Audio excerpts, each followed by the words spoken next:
Hey X, I'm an ex-private investigator who was asked to gather information on a cult south of Sydney, Australia. The things I discovered were definitely of interest to this board. If the thread gets interest, I'm happy to accept questions. I can't confirm or deny if anything I experienced was factually supernatural, but I have some strange experiences. Here is some background. Cult was allegedly responsible for a string of murders in the area in the 70s and 80s. Went under many names, none of them official. Worshipped or coveted a man from the ocean. Gathered on days of intense thunderstorms in the sand dunes south of Sydney City. Potentially practiced pagan ocean god worship, which included blood sacrifice and orgies fueled by LSD. I'll Greentext my first encounter with them, to start I suppose. Arrived at open day held at the beach. Included a barbecue and some ball games. Seemed more like a youth group or church activity than a cult, but I suppose that's how they get you. One woman in particular, painted blue from the face to the waist, wearing a patterned blue skirt and bikini top. Probably about 30 years old, white skin and natural red hair. Clearly in charge of activities for the day. I immersed myself and signed in at a little folding table staffed by teenage girls, one of which had more piercings in her face than I could count. Pretty standard beach fare for most of the day. When the sun started setting, the weird shit began. 6 little open fires were lit in a line along the beach, just short of where the waves rolled in. Older staff started fire dancing and asking for the newcomers to kneel in rows and call out to the water.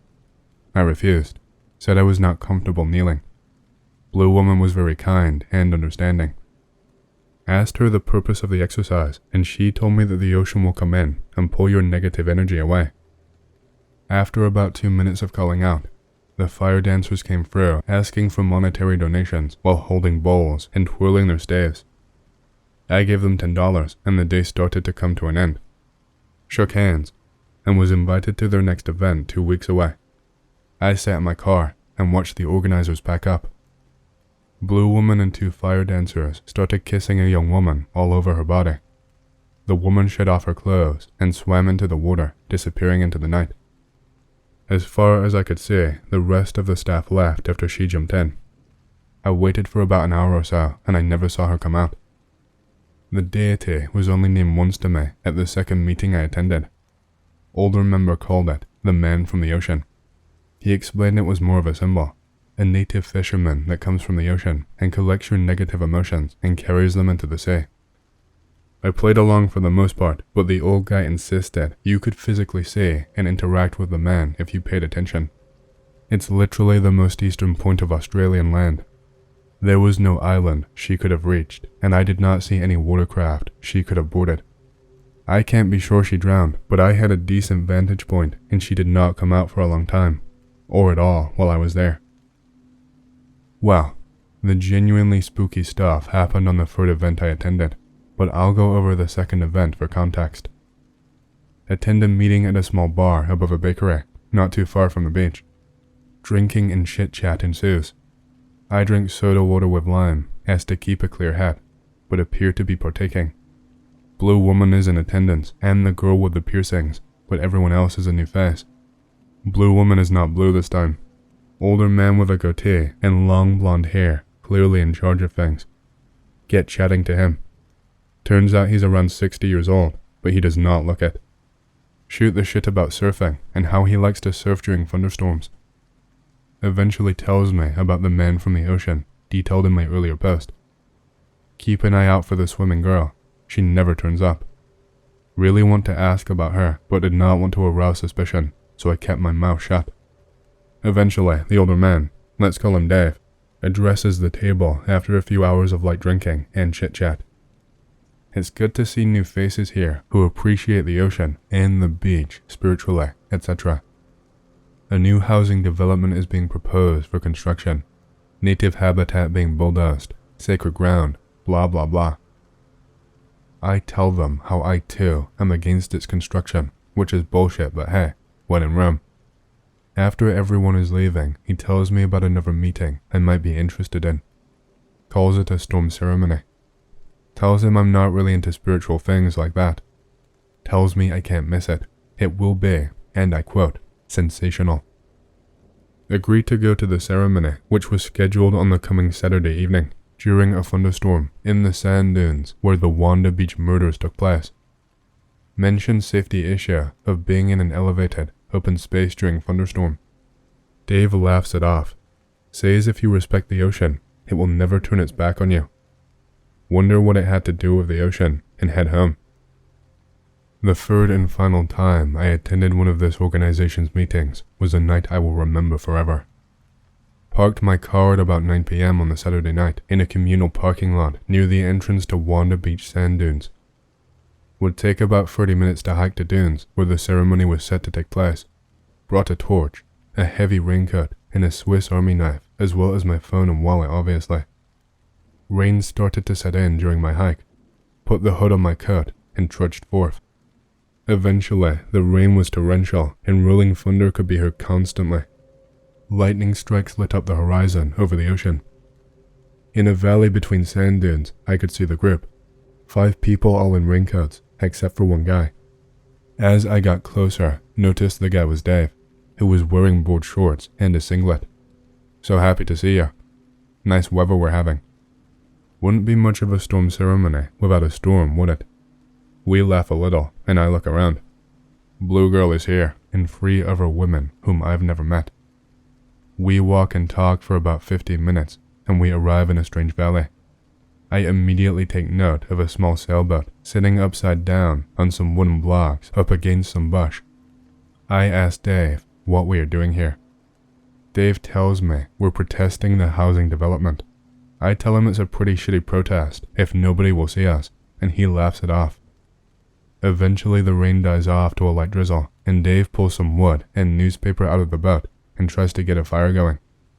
There's a bunch of log stools around an established fire pit not too far from the boat he shows us.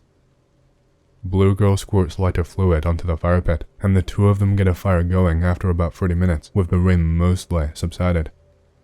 Sit down on a log stool, and Dave offers me a beer from his backpack. Crack the beer, and make small talk with one of the girls.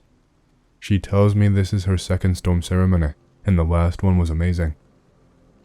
After about an hour, the conversation gets much more giggly and incoherent, and I try to match their energy.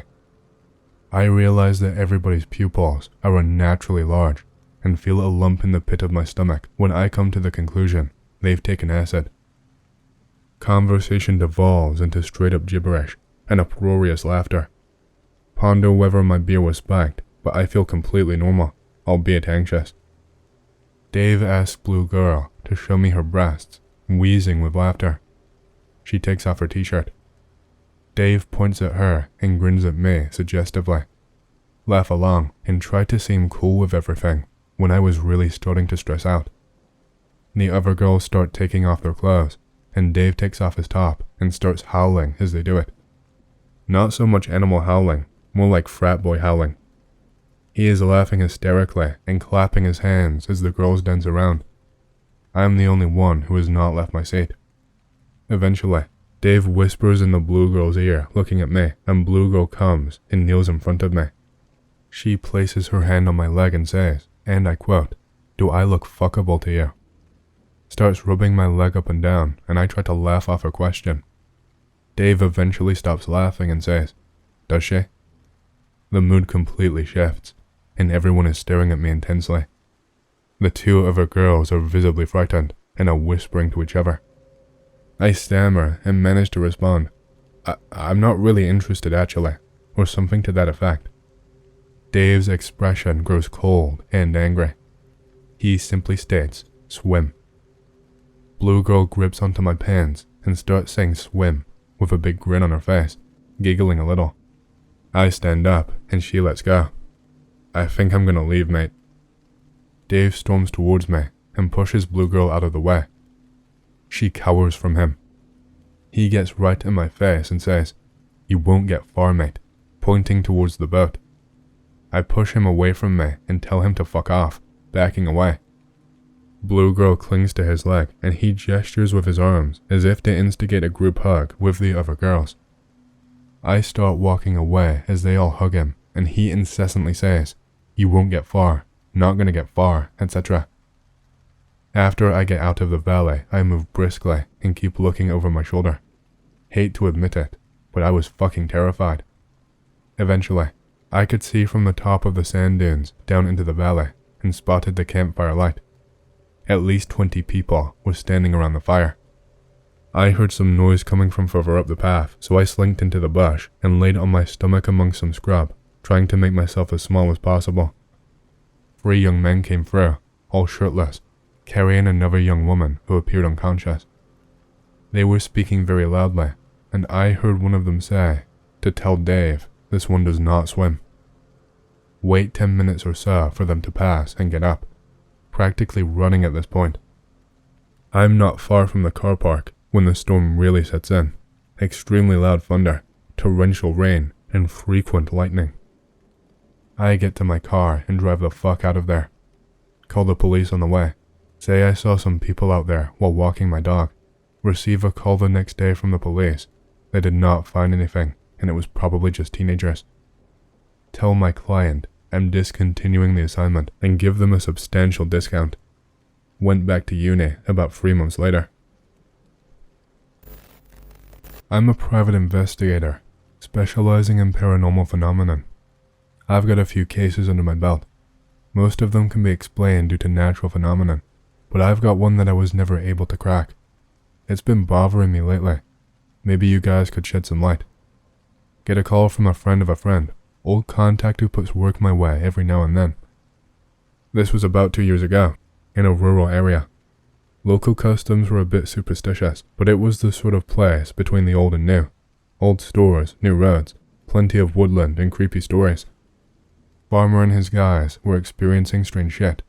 Noises on land that were like a screeching howl. Late in the night, a few sheep turned up dead, mutilated.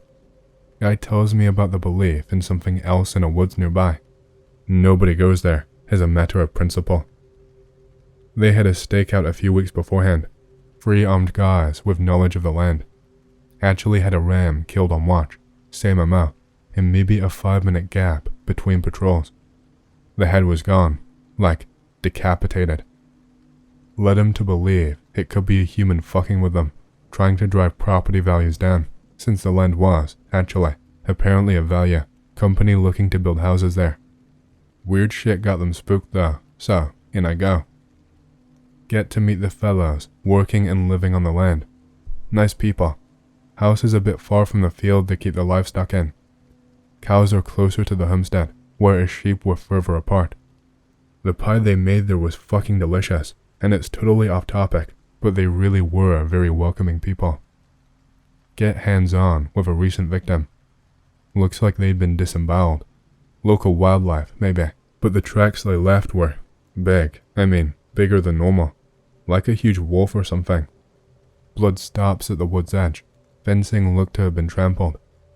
Actively warned to be careful in there. Dude even offers me a spare rifle. Refuse, cause I'm a dumbass. Wooded area covers a few miles, so I go in with some basic kit. Could make out similar tracks to what I saw back at the farm. Just one, maybe. I'm wading through overgrown brushes and plant life. Trees starting to blot out the sun above me. Something feels off, but it's nothing I haven't felt before, with strange shit happening. Get into the woodland proper, and the tracks stop. No blood, footprints, nothing. Something in the air catches my attention. Follow my nose. 100 yards further, a bunch of bones and meat, rotten blood. Flies are buzzing. Strange that it got there without leaving a trace, but okay. Then I see it. Some kind of weird shelter, built from fallen branches. Thing is empty. Looks to have a pit inside of it. Wolf den maybe. Weird thing is, the ram's head is, I shit thee not, on a stick just outside of it. Tracks around the area look almost human, but there are more of those big fuck-off paw prints in between. Something about the construction of the den looks oddly thought out.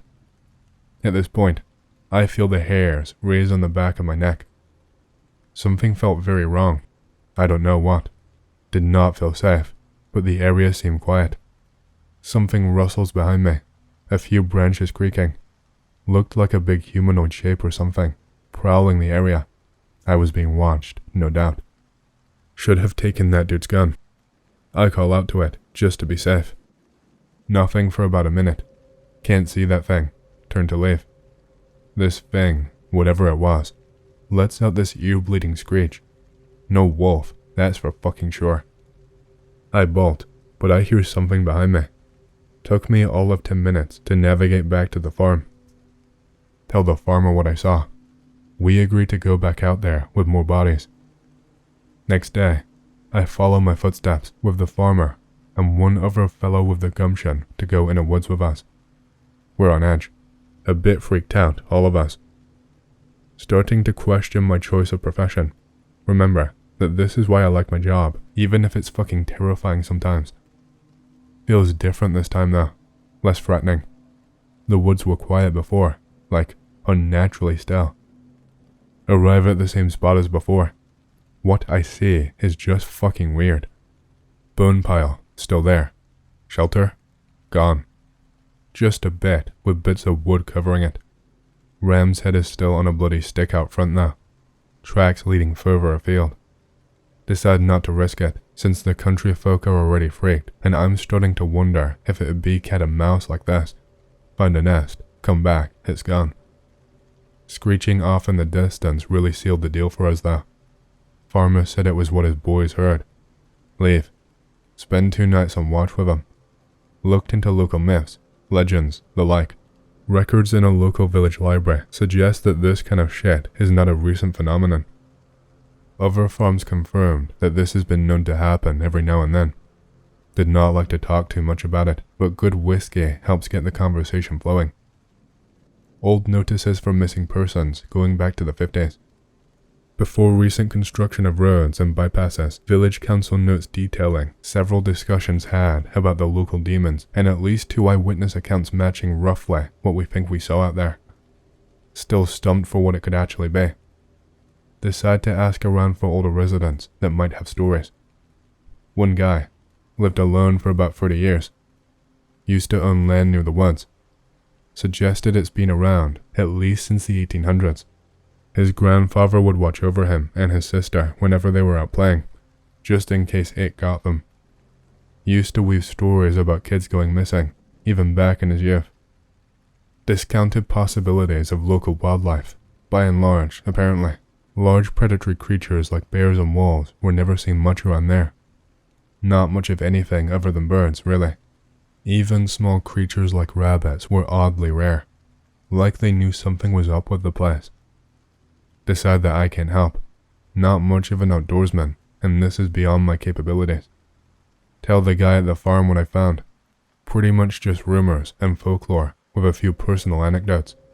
Could not give him a name for it, or advice other than, don't go out at night without backup and a gun. Took it well enough. Was just glad to have more info, potentially an explanation. Had me over for dinner, left late. Shitly not. As I was driving back to the city, leaving his farm, saw movement in the tree line. Could have been anything, but it looked too much like what we could have encountered. Get back home. File this one under what the fuck. Text my guy about it. Case closed. Spend downtime looking image boards. 3 months later, get a call from my friend of a friend. The dude who owned the farm, one of his farm hands went missing on watch one night. Never found him. Still gets me that I never fully got a glimpse of it, but whatever it was, fuck that. Wake up today, make Fred. So, what the fuck was it? I'll try to explain the story as best as I can since I'm not a native speaker, but the short answer is yes, okay, I've seen him. Be me, around 6 to 8 years old. Grandparents on my mother's side have this really old house, more than 100 years old. And after being a house, it was an inn for almost 80 years. Just as soon as you entered it, the house had a shop-like space that my grandfather used to sell clothing. The place was and is filled by old stuff. Dolls, clothes, radios, writing machines, you name it. It also has an altar filled with Christian symbology, one that always scared me shitless. This shop connects to another room with an old unused kitchen with a window towards the inner patio. Both of these rooms are connected to the rest of the house through 3 doors, but getting to the living space implies crossing a long-ass corridor with barely no illumination. All the light comes from the inner patio and the entry door, so house is generally really dark. From the living room, you can see the whole corridor and the entry door if you sit in one of the 2 couches. My grandparents had a few pets, which I loved, so I sometimes wanted to stay there all evening. This one and only time, my parents agreed to let me stay the night. Pick related, the window to the unused kitchen, through the patio. Even if my grandmother decided we would sleep together, one bed next to the other, in the room that used to be my mom's, I wasn't able to truly sleep. Both dogs entered my bed, but I was still really uneasy. Part 1, the nightmare. I was some kind of camera, as in I wasn't there, but I could see. I was at the end of the corridor, looking at one of the doors that connects with the shop. I could not stop thinking, something bad will happen. Then I saw it. A man without skin that started walking towards me. Then I was in the stairs, where the rooms are, watching him advance. The man was more like some kind of biology thing, those that they use to explain organs. He entered the room we were in, and started looking at me sleeping. He wanted to steal my inner ears. I woke up crying, somewhere between 3 a.m. and 5 a.m. That's when my grandmother decided it was best if we went downstairs with the blankets and watched TV until I was sleepy again. Pick related, the stairs in the entrance right to the bedroom.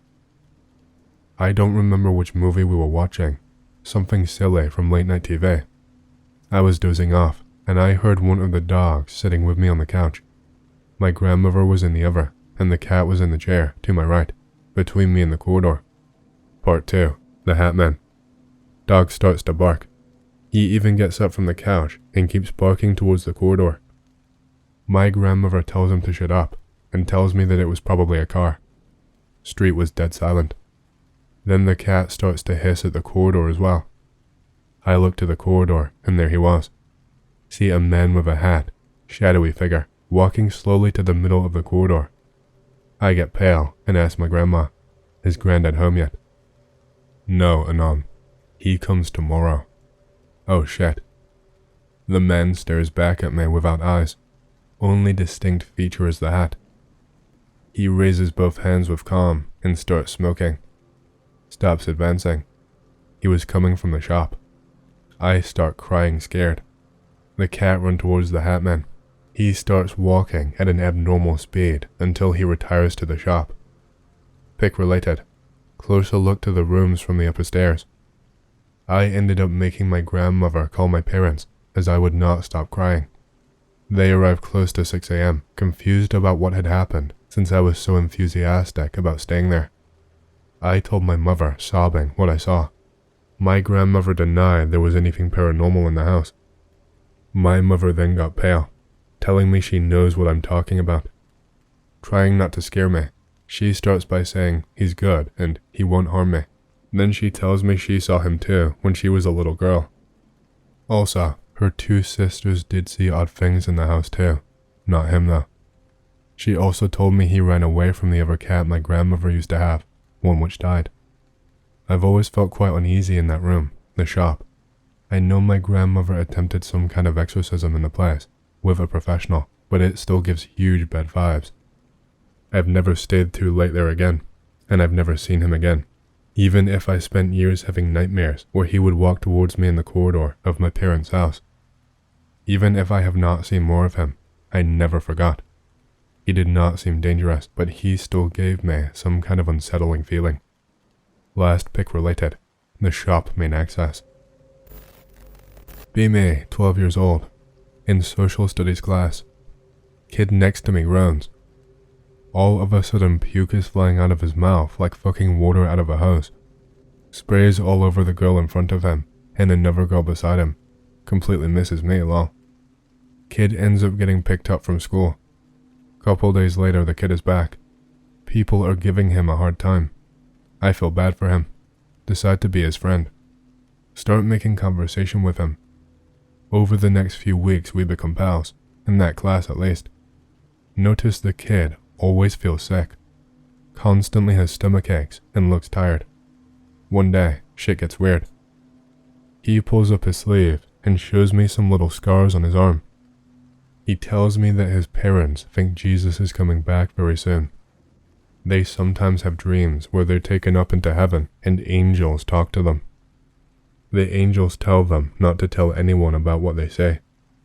Both his parents have the same dreams on the same nights, but his dreams are different.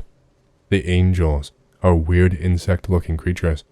They operate on his parents. Kid tells me he thinks the insect people fuck with his parents' memories. The scars on his arms are from some of the operations. Kid goes quiet. What the fuck? I'm just a regular kid with totally normal parents. Can't relate and don't know what to say. Plus I'm kinda stupid. So I just say, that sucks, dude. You should tell your parents.